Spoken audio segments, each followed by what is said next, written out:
Olá, amigos, alunos da Escola Sabatina, estudantes da lição da Escola Sabatina. Você é muito bem-vindo ao estudo de hoje, primeiro dia de outubro de 2020. Estamos aqui com o título do estudo, que é o seguinte: os que desprezam a autoridade. Muito bem, eu convido você para orarmos antes de seguirmos.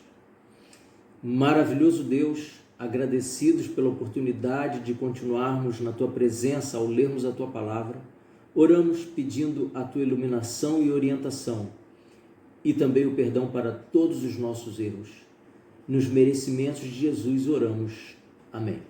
Ok, a lição começa dizendo o seguinte, o primeiro comentário da lição é o seguinte: na sala de aula, alguns são considerados estudantes por natureza. Eles mal precisam estudar para obter excelente nota. Você conhece estudantes assim, alunos assim? Você já teve colegas de classe com esse nível? Absorvem a matéria facilmente. O conhecimento parece que se fixa nessas pessoas, não é isso? Alguns analistas dizem que são autodidatas. Parece que já nasceram sabendo, ou a capacidade do aprendizado é tão extraordinária, tão eficiente, que esses alunos acabam ensinando para outros alunos ali, ajudando os professores e por aí vai. São sempre alunos com notas altíssimas, porque a facilidade de fixarem o conceito que está sendo apresentado é gigantesco. Obviamente, a maioria dos alunos não é assim. Mas esses alunos têm o seu lugar em todas as classes, né? Em 2 Pedro, capítulos 1 e 2, nós vemos que a nossa educação em Cristo é uma experiência de oportunidades iguais. Ou seja, eu e você ou qualquer pessoa, por mais que na escola acadêmica secular tenham existido esses diferentes alunos, em relação à apresentação da verdade bíblica, da salvação em Jesus Cristo, essa diferenciação não há. A Bíblia, ela doutrina, ela ensina, ela educa pedagogicamente, didaticamente, da mesma forma, qualquer pessoa que se debruce sobre ela. Não é verdade? Há pessoas até aí relatos verídicos de pessoas que desenvolveram melhor a leitura quando colocaram seus olhos nos escritos da Bíblia, e isso complementou os ensinos da formação ou lapidou de alguma maneira para aqueles que não tinham tanta intimidade com leitura, como é o caso que estamos citando aqui, não é isso? O texto de 2 Pedro, capítulo 2, de 1 a 17, é um texto forte. Ele tem o seguinte tema: os falsos mestres, seu caráter, obras e justo castigo. É um texto forte, não é verdade? E eu e você podemos meditar sobre esses textos quando nós lemos, por exemplo, o verso 9, o verso 10. E aqui diz assim, o verso 10 primeiramente: especialmente aqueles que, seguindo a carne, andam em imundas paixões e menosprezam qualquer governo. Atrevidos, arrogantes, não temem difamar autoridades superiores. O comentário bíblico a respeito desse verso diz exatamente o seguinte: a palavra original para autoridades superiores significa literalmente os gloriosos. É provável que se refira aos falsos mestres, escarnecendo até mesmo de autoridades angelicais. Veja que desprezo, que soberba, que arrogância, a que nível pode chegar o ser humano quando ele despreza autoridades e despreza, inclusive, o juízo divino que está determinado para essas pessoas, que previamente sabem que serão alvos do juízo, da ira de Deus, se dessa forma se comportarem. Quando nós vamos para o verso 9, aqui está escrito assim, olha: é porque o Senhor sabe livrar da provação os piedosos e reservar sobre castigo os injustos para o dia do juízo. Ou seja, mesmo diante de toda a situação, quando você lê o início do capítulo vem falando sobre juízos que antecederam o período do Novo Testamento, como por exemplo o dilúvio foi um juízo, outro juízo, Sodoma e Gomorra foi outro juízo. Então, os falsos mestres que se apresentavam na época de Pedro estavam dizendo que o juízo não aconteceria, muito pelo contrário, ele já teria acontecido. Só que esses exemplos que citamos aqui, eles na verdade são a confirmação de que o juízo divino para toda a humanidade se manifestará no momento em que Deus achar ideal na história. A lição, ela faz o seguinte comentário conosco. Como corpo da igreja, devemos trabalhar com base no princípio de que devem existir certos níveis de autoridade. Não é mesmo assim? A igreja, o corpo de Deus, ela trabalha como uma organização hierárquica. Não que ali haja a necessidade de estabelecer pessoas em cargos que demonstrem superioridade, autoridade sobre outros. Não. É porque cada parte do corpo de Cristo tem uma missão, uma tarefa a cumprir. E por mais que a gente volte nesse assunto um monte de vezes, e você e eu sejamos tentados a pensar que há partes do corpo de Cristo, ou seja, tarefas, atividades, cargos na igreja que são menos importantes, na verdade todos são importantes. Todos têm uma importância grandiosa, porque ninguém há que consiga fazer todas as tarefas e ações que, por exemplo, um corpo humano faz. O que o braço faz, a perna não vai fazer nunca. O que a cabeça faz não vai ser feito pelos pés. E isso quer dizer que todos precisam de todos. Daí a grande importância de trabalhar em harmonia para atrair outras pessoas para Jesus Cristo. A lição diz assim: nós somos chamados a nos submeter e obedecer pelo menos na medida em que essas autoridades estão sendo fiéis ao próprio Senhor. Nós somos ensinados pela Bíblia a respeitar a autoridade. Por mais que eu e você não concordemos, as autoridades são postas lá com a permissão do nosso Deus. Nós não precisamos nem devemos obediência cega, não é isso que a Bíblia está ensinando. Mas eu e você precisamos nos submeter à ordem estabelecida, porque acima de toda a ordem estabelecida na terra está a ordem estabelecida do nosso Deus. No entanto, em meio a essa dura condenação do juízo, Pedro apresentou no verso 9 um contraponto, foi o que nós lemos aqui, porque o Senhor, ele livra o piedoso, ao afirmar que, embora Deus seja poderoso para expulsar aqueles que escolhem o engano, sabe livrar da provação o piedoso. Seria possível que parte da nossa educação cristã não seja apenas evitar a tentação. Aqui talvez 3 pontos importantes. Primeiro, evitar a tentação. Depois, descobrir as maneiras pelas quais Deus nos livra dela. É importante isso.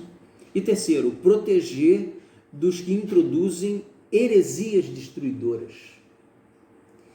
Aqui há 3 tarefas no coração de Deus em relação a cada um de nós. Ele quer nos livrar da tentação. Ele quer nos permitir saber como Ele trabalha nessa hora. E, por último, Ele quer nos proteger das pessoas que introduzem heresias em relação à sua palavra. Sim, por um pouco parece que estamos fugindo do Jardim do Éden e daquela sala de aula maravilhosa, mas não é assim. Eu gostaria até de chamar a sua atenção para o comentário que nós temos aqui em relação a essa semana, que ele tem um trecho designado para o dia de hoje. Diz assim, olha: a cosmovisão de Eva antes da queda estava arraigada no conhecimento de Cristo, do Criador, que havia providenciado abundantemente para a sua criação, motivado apenas por seu amor altruísta. Tudo que Deus deu a Adão e Eva no Jardim do Éden foi de sua livre vontade, por quem ele é, pelo seu caráter, sua personalidade, seu amor por essas 2 pessoas criadas. A árvore proibida era um teste, sim, e um símbolo de que Adão e Eva, embora livres, não deveriam viver à parte de Deus. Para terem força de resistirem à tentação, deveriam estar em comunhão com Deus todo o tempo. É o que temos estudado aqui durante a semana. Agora, o comentário principal vem agora. A serpente gravou uma imagem diferente na impressionável e inocente Eva. Olha que afirmação dura. Usando os mesmos dados ao seu redor, ela reinterpretou a dinâmica do jardim de um modo que pintou Deus como. Veja o que a serpente faz Eva pensar num diálogo curto com poucas palavras, pouco mais de 20 palavras. Deus passa a ser visto por Eva como restritivo ao máximo daquilo que é bom. Segundo, ameaçado por aqueles que compartilham dos poderes do conhecimento da árvore proibida. E terceiro, Eva começa a ver a Deus como alguém desinformado, enganado quanto às consequências letais da árvore, Quem não seria levado a duvidar de um Deus com esses sentimentos? Sim, Eva desprezou a autoridade divina, é o que nós estamos estudando nesta quinta-feira, dia 1º de outubro. Se acaso a autoridade divina tivesse tido o mínimo crédito no coração de Eva, ela teria se afastado daquela árvore e teria ido conversar com um professor, com um mestre. Ela teria dito: olha, eu ouvi dizer a seu respeito isso e isso. Eu sei que não é dessa maneira, pelo contato, intimidade e proximidade que nós temos. Mas o que acontece então? Me esclareça, por favor. Mas Eva resolveu fazer um juízo de Deus diferente do que ele de fato é e sempre foi e sempre será. E agiu traindo Deus. E em sequência levando o seu marido para a mesma escolha errada que ela havia feito. Uma vez que o amor é minado, a pessoa questiona a confiabilidade das palavras divinas. E dali, para rejeitar sua autoridade, é um pequeno passo. Adão e Eva fizeram isso. E nós seguimos o exemplo. A gente às vezes tem a maneira de dizer: porque que Eva comeu fruto? Por causa de Eva eu estou nesse sofrimento? Não. Eu e você estamos nesse sofrimento. Nascemos aqui pelo amor de Deus por nós. Ele nos criou para termos uma perspectiva de uma vida melhor nos céus. Realmente o pecado só existe nesse planeta, em todo o universo. Mas eu e você escolhemos pecar. Nós temos que ter coragem de dizer isso para nós mesmos. Nós somos soberanos. O livre-arbítrio dado no Éden está conosco também. A Bíblia está cheia de relatos de pessoas que escolheram não pecar. E o nome delas está ali para nosso exemplo. Uma pequeníssima minoria, é verdade, mas estão lá, mostrando que é possível para aquele que se torna capaz através de uma comunhão fiel com Deus.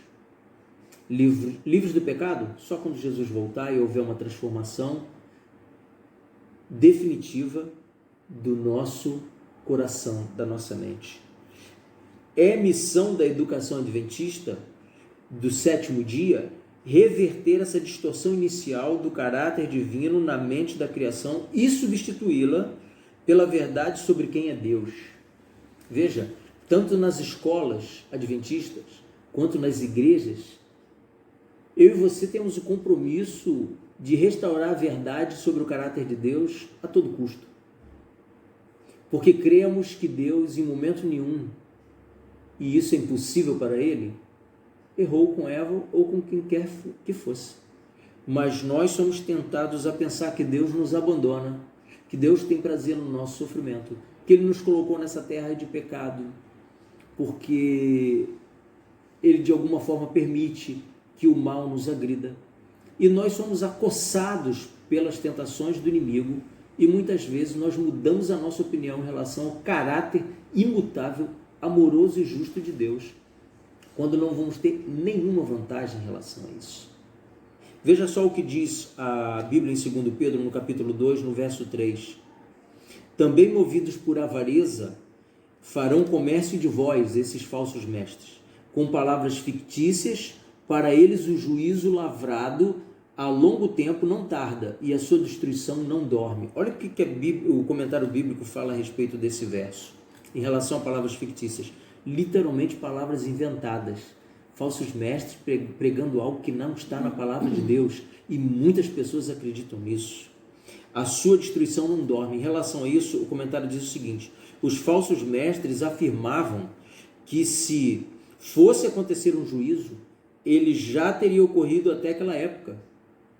Pedro confirma a certeza do juízo, dando o exemplo da expulsão dos anjos maus dos céus, e como já citei aqui, o dilúvio e depois Sodoma e Gomorra. Eu e você precisamos crer na palavra de Deus.